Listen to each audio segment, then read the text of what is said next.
I've been thinking about how going gray early is similar to parts of the emotional journey of managing a disability.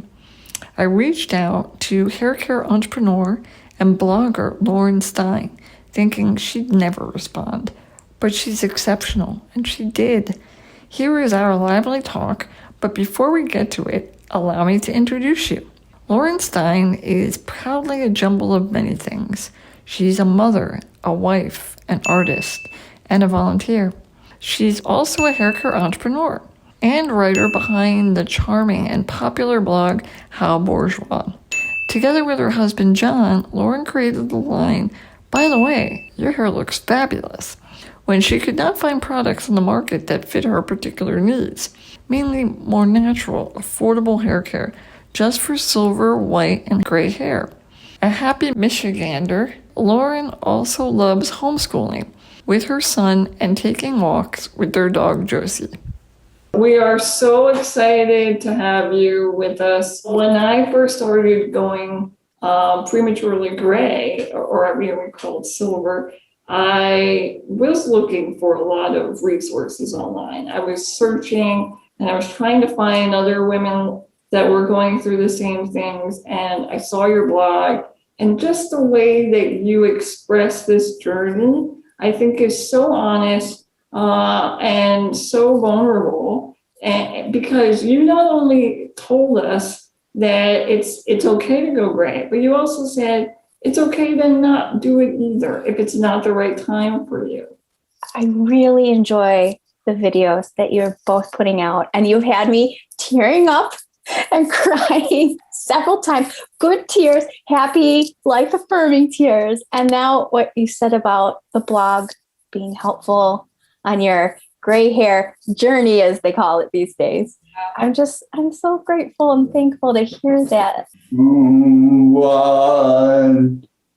motivated you to start blogging about your journey, about going gray. So 10 years ago, I couldn't take I was having allergic reactions to so many different hair dyes, would have a headache for a day and my eyes would be puffy. And I realized that I had to stop because, allergies can get worse and worse and worse. I started blogging about it because I thought, well, maybe there's other women out there in the same boat and I feel lonely, embarrassed, like an alien because I looked so different. And oh my gosh, the women who came on and commented, they were my lifeline. They kept me going. It's a big community now called the Silver Sisters. Yeah. It's huge. It's huge. What did you notice about the responses that started coming in? First, I was nervous that people would say kind of harsh things. And I don't want to be thin-skinned, but sometimes I know it would have made me feel kind of blue. But no, everyone was so supportive and so nice. And the most surprising thing in the comments, women were sharing with me their different reasons of wanting to go gray. A lot of women had medical issues, lupus, or they were cancer survivors, where they didn't want to put the chemicals on their scalp, right?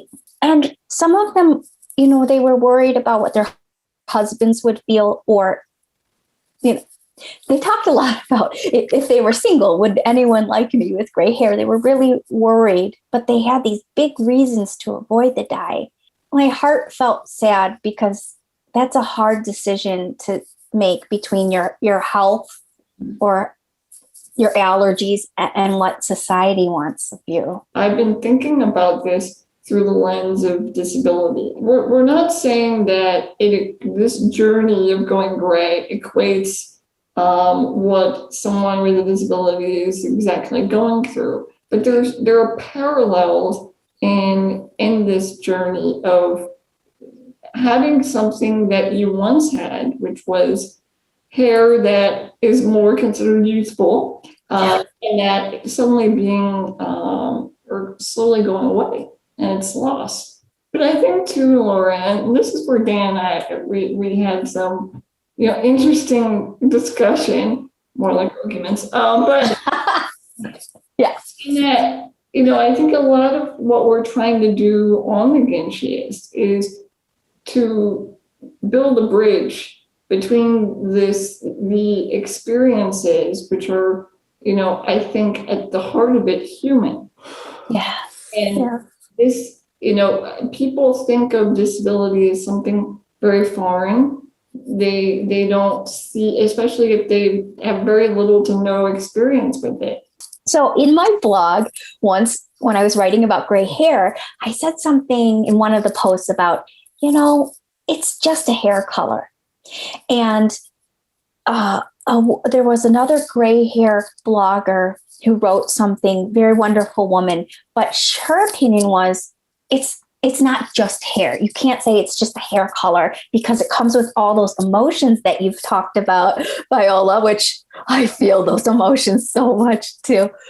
So I oscillate between, and it has to do with also the disabilities community. It's like there are similarities and then there are not. But yes, you're right. I think that emotional component and that invisibility is definitely similar. Did you find that when you did start to go gray, that your husband felt a certain way? I mean, what was his reaction to it? Yeah, and I love your video where Dan comments. Yes, his first reaction was, "Oh my gosh, will it look okay? Will you look older?" I think I was about 33 at that time. But then when I told him, I need to do this for me because I'm tired of having watery red eyes every time I dye my hair every 3 weeks, with the roots. And I'm lucky. He understood my why. Mm. But if my only reason was that I just wanted to have gray hair, I don't know if I could have even kept up with it because you miss your old youthful looks, right? It's what ultimately people feel comfortable with, and to what extent they're going to push against those norms and be okay with it. It's really up to people, and I know that you've really emphasized that, which is so important. I very specifically want to always put out that message that no matter who you are and what you decide to do with your hair, it's okay. It's all good. Because don't you guys think that we're told every day how to be, how we should look and how we should be in this world? And I just think that's not right. This is why Lauren is such an awesome cyber celebrity. I've coined this because when I reached out to her, she sent me shampoo and conditioner, and I have it right here, of your line. By the way, your hair looks fabulous. I know that you've upgraded or changed, rather, the logo recently. This is our new packaging. This conditioner, and I love the ingredients, tons of awesome oils that support the hair and make it softer. So I'm really enjoying this. Once the silvers start coming in, I feel like I have a whole new, different head of hair. My main motivation was I couldn't find anything out there that worked with my hair and that was more natural because I wanted to avoid the synthetic fillers and the parabens and all. I thought, okay, we have to make something for women or men with gray hair that's good for them and good for their hair, and doesn't cost like a designer arm and a leg. So is there anything specific with regard to the people who use your product that you're hoping that they feel or change by after using the product? I just want people to not feel sad or badly about losing that sign of youth. You look in the mirror and you don't recognize yourself. I still, sometimes, it's not so much anymore, but at least for the first 5 years, I found what you said about the invisibility factor that really resonated with me. Viola, how do you feel? Wait, I'm not supposed to interview you. No worries. But can you tell me a little bit more about your feelings on that? Because I do wonder about that parallel there. On one hand, when you have visible disability, you are sometimes stared at. And so you feel very much on the spot or in the spotlight. But then on the other hand, when you would like to be considered as like maybe a romantic partner or even as a potential friend with someone and you're overlooked, you recognize that you're often not included. Things of everyday life, they may not stop to ask, or even like in the case for you, Dan, maybe you want to talk about this, people may not wait long enough to hear what you might have to say. And so I think, what do you think? I'm putting Dan on the spot. I tried to be as short as possible. Well, Dan, you don't have to condense it. And normally that would be true, but I try to in the best way. Yeah, Dan's very loquacious. I'm helping him floss. I love it. We chose specifically video because we want people to look at us. We want people to hear what we have to say, and hopefully bridge that divide that I think still exists, the stigma around being different, and it's amazing our intolerance for difference, because even something as simple as the color of your hair can set you apart in society as different.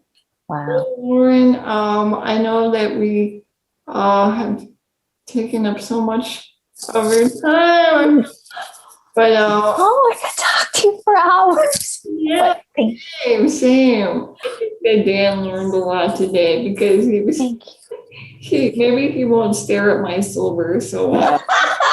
Dan. I just like staring at your beauty. Thanks, Dan. Oh, I was just going to say, it looks like a look of love. You can see the focus of love. Someday, when you need an idea for a video, I'd love to hear about what both of you do for work, your hobbies. I want to get to know you both because I think you're so Ginchiest and I want to know more. You're the Ginchiest. Yes, we're working on that. Oh, I love it.